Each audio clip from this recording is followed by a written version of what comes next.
అందరికీ జై భీమ్. నమస్కారం అండి. ఈరోజు ఆంధ్రప్రదేశ్లో Jaganmohan Reddy and co fake batch అంతా కలిసి ఒక ప్రచారం మొదలుపెట్టారు. విజయవాడలో స్వరాజ్ మైదానంలో ఉన్న డాక్టర్ బాబాసాహెబ్ అంబేద్కర్ విగ్రహం మీద నారా చంద్రబాబు నాయుడు గారు మరియు నారా లోకేష్ గారు సుత్తులు పట్టుకుని వెళ్ళి ఆ విగ్రహాన్ని పగలగొట్టడానికి ప్రయత్నించారని చెప్పి విపరీతంగా దాన్ని 1కి 100, 100కి 1000 మందితో ప్రచారం చేస్తున్నాడు. కనీసం ఈ రాష్ట్రంలో ఉన్న ప్రజలు జ్ఞానవంతులు అనుకుంటాడా లేకపోతే మరీ తెంగరపప్పలు అనుకుంటాడా నాకైతే అర్థం కావట్లేదు. జగన్మోహన్ రెడ్డి 2019 ముందు ఇలాంటి కొన్ని ప్రచారాలు చేశారండి. ఒకటి, ఎవరైతే వివేకానంద రెడ్డి గారు ఉన్నారో వివేకానంద రెడ్డి గారిని చంపేసి ఉదయం 8 గంటలకి గుండెపోటుతో చనిపోయాడని ప్రచారం చేశారు ఫస్ట్. అదే సాక్షి మీడియా నుంచి, జగన్ మీడియా నుంచి. తర్వాత మరుసటి రోజుకే లేదు నారా చంద్రబాబు నాయుడు గారు చంపేశారు, ఆయన చేతిలో కత్తి పెట్టి నారాసుర రక్త చరిత్ర అని రాసిన వెధవన్నారు వెధవలు వెళ్ళు. అలాంటి వ్యక్తులు ఈ రోజున నారా చంద్రబాబు నాయుడు గారు, లోకేష్ గారు అంబేద్కర్ గారు విగ్రహం మీద దాడి చేశారు అంటున్నారండి. కోడికత్తి ప్రచారం చేశారు. కానీ సిబిఐ, ఎన్ఐఏ కూడా క్లియర్గా చెప్పింది ఆ రెండు కూడా తప్పుడు ప్రచారాలే. జగన్మోహన్ రెడ్డి అంటే బ్యాచే వివేకానంద రెడ్డి గారిని చంపిందని తెలియజేశారు. కోడికత్తి అంతా డ్రామా అని తెలియజేశారు. దీంతోపాటు నారా చంద్రబాబు నాయుడు గారి మీద ఎస్సీలుగా ఎవరైనా పుట్టాలనుకుంటారా అని అన్నారు అని ముందు వెనుక కట్ చేసి ఓ తప్పుడు ప్రచారం చేశారండి. నిజానికి అప్పుడు చంద్రబాబు నాయుడు గారు ఇక్కడున్న 2 కులాలు, ఒకటి ధనవంతులు, 2 పేదలు, నేను ఎప్పుడు పేదల పక్షాన ఉంటానన్నాడు మహానుభావుడు. ఆ మాటను కూడా వక్రీకరించి దళితులకు వ్యతిరేకంగా మాట్లాడాడు, ఎస్సీలని పుట్టుకుని అవమానించారు చంద్రబాబు నాయుడు గారని చాలా విపరీతంగా అప్పుడు కూడా ప్రచారం చేశారు. దాంతోపాటే మొన్న నారా లోకేష్ గారు దళితులకి జగన్మోహన్ రెడ్డి పీకిందేం లేదు పొడిసిందేం లేదని అంటే ఆ మాటను ముందు వెనక కట్ చేసి దళితులు పీకిందేం లేదు పొడిసిందేం లేదన్నారు నారా లోకేష్ గారని తప్పుడు ప్రచారం చేసిన తప్పుడు యాదవులండి. వీళ్ళు నిజంగా మనుషులు పుట్టారా అబద్ధాలకు పుట్టారో నాకైతే అర్థం కావట్లేదు. కానీ ఇలాంటి తప్పుడు ప్రచారాలు చేసిన ఇదే వెధవలు ఈ రోజున డాక్టర్ బాబాసాహెబ్ అంబేద్కర్ విగ్రహం మీద నారా చంద్రబాబు నాయుడు గారు, లోకేష్ గారు దాడి చేశారని చెప్తున్నారండి. నేను ఆ స్టాట్యూని సందర్శించి వచ్చాను. అక్కడ చూస్తే బాబాసాహెబ్ అంబేద్కర్ గారి విగ్రహం 125 అడుగులు ఉన్నా సరే ఆ విగ్రహాన్ని డామినేట్ చేస్తూ ఇంతంత తాటిగా ఎంత అక్షరాలతో వైఎస్ జగన్మోహన్ రెడ్డి అని పెద్ద పెద్ద అక్షరాలతో పేరు రాసుకున్నాడండి. ఇతను పేరు రాసుకుంటే ఎవరికో నచ్చలేదు. ఎందుకు నచ్చలేదు అంటే దానికి కూడా కొన్ని కారణాలు ఉంటాయండి. ఇప్పుడు జగన్మోహన్ రెడ్డి అధికారంలోకి వచ్చిన వెంటనే అంబేద్కర్ గారి పేరు విదేశీ విద్యకు తీసేసి జగన్ పేరు పెట్టుకున్నాడు. అలాగే హెల్త్ యూనివర్సిటీకి ఎన్టీఆర్ గారి పేరు తీసేసి వైఎస్ రాజశేఖర రెడ్డి పేరు పెట్టుకున్నాడు. అయితే ఎవడో అమాయకుడు ఒకవేళ గవర్నమెంట్ మారితే ఇలా పేరు తీసేయలేమో, జగన్మోహన్ రెడ్డి పేరు కూడా తీసేసి ఇక్కడ చంద్రబాబు నాయుడు గారి పేరు పెట్టలేమో, ఒకవేళ జగన్మోహన్ రెడ్డి మర్చిపోయారేమో ఈ గవర్నమెంట్ అని చెప్పి ఎవడో పీకి పారేసి ఉంటాడు. అది ఎవరైతే పీకేశారో తెలుగుదేశం పార్టీ నుంచి మేము ఖండిస్తున్నాం. అలాంటి దాన్ని కూడా ఖచ్చితంగా వారి మీద కూడా పార్టీ చర్యలు తీసుకుంటుంది. తెలుగుదేశం పార్టీ అధికార ప్రతినిధిగా నేను ఖండించినా ఒక దళితుడిగా నేను చాలా ఆనందపడ్డానండి అతను చేసిన పనికి.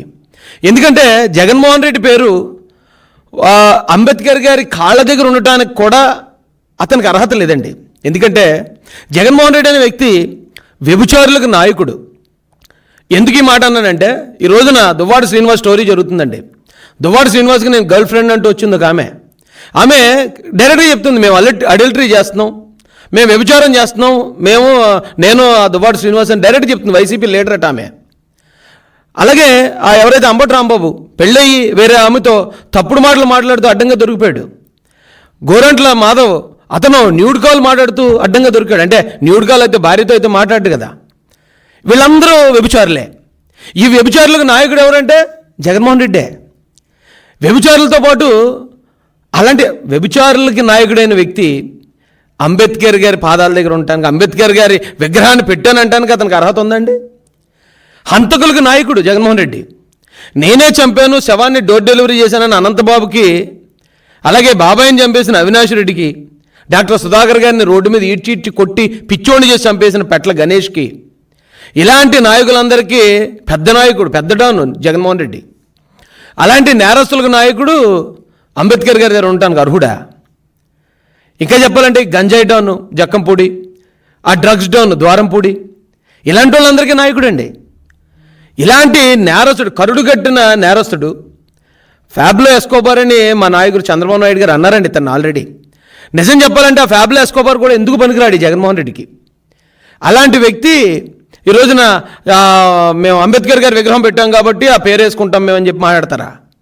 అంటే వివేకానంద రెడ్డి గారి విగ్రహం పెట్టి ఆ విగ్రహం మీద అవినాష్ రెడ్డి పేరు, జగన్మోహన్ రెడ్డి పేరు వేసుకుంటే, ఆ సునీత రెడ్డి గారు కనుక ఒప్పుకుంటే అంబేద్కర్ గారి విగ్రహం మీద అతను పేరు వేసుకోవడానికి మేము ఒప్పుకుంటామండి.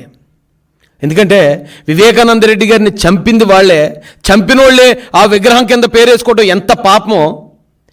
ఈ రాష్ట్రంలో జగన్మోహన్ రెడ్డి అధికారంలోకి వచ్చిన దగ్గర నుంచి దళితుల మీద దాడులు, కొట్లాట, చంపేయటం, శిరోమండనాలు చేయటం, శవాళ్ళని ఇళ్ల ముందు ఇసిరేయటం, వాళ్ళ పథకాలను 27 పథకాలను రద్దు చేయటం, అంబేద్కర్ గారి పేరుని ఓవర్సీస్ అనే పథకానికి ఉన్న పథకాన్ని ఆ పేరుని తీసేయటం, ఇంత దారుణంగా అంబేద్కరిజం మీద దాడి చేసిన ద్రోహి జగన్మోహన్ రెడ్డి.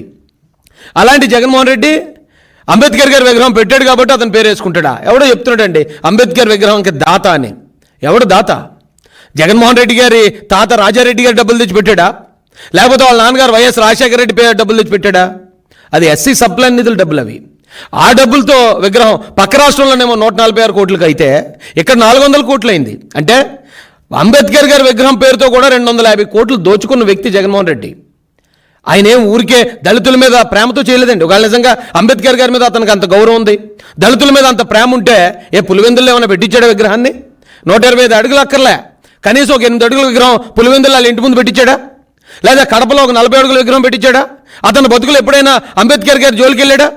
అరే, పక్కనున్న కోనసీమ జిల్లాకు అంబేద్కర్ గారి పేరు పెట్టాలని నారా చంద్రబాబు నాయుడు గారు ఒప్పుకున్నారు, పవన్ కళ్యాణ్ గారు ఒప్పుకున్నారు, రాష్ట్ర ప్రజలందరూ ఒప్పుకున్న ఆ పేరు అంబేద్కర్ గారి పేరు పెట్టకుండా అక్కడ అల్లర్లకు కారణమయ్యి అల్లర్లకు కుట్ర తెరలేపి సొంత మంత్రిని అలాగే ఎమ్మెల్యేంటిని కూడా తగలబెట్టించి కోనసీమలో అల్లర్లు లేపుదామని ప్రయత్నించిన వ్యక్తి జగన్మోహన్ రెడ్డి.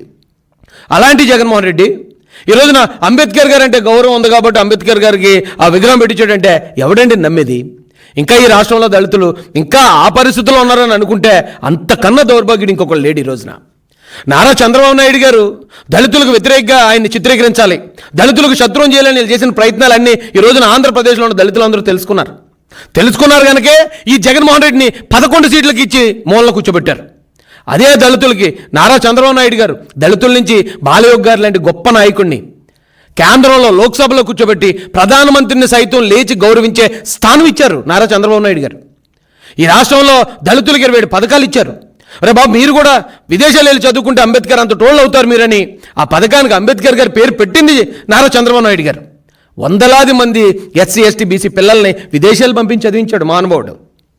అలాంటి వ్యక్తిని, అలాంటి దళిత బంధువైన నారా చంద్రబాబు నాయుడు గారిని ఈ రోజున దళితులకు వ్యతిరేకం చేయాలి, మళ్ళీ ఇక్కడ విద్వేషాలు రేపాలనే ఒక భయంకరమైన కుట్రకు తెరలేపిన జగన్మోహన్ రెడ్డిని ఇమీడియట్గా కంట్రోల్ చేయాల్సిందిగా ఈ రాష్ట్ర డీజీపీ గారిని కోరుకుంటున్నామండి.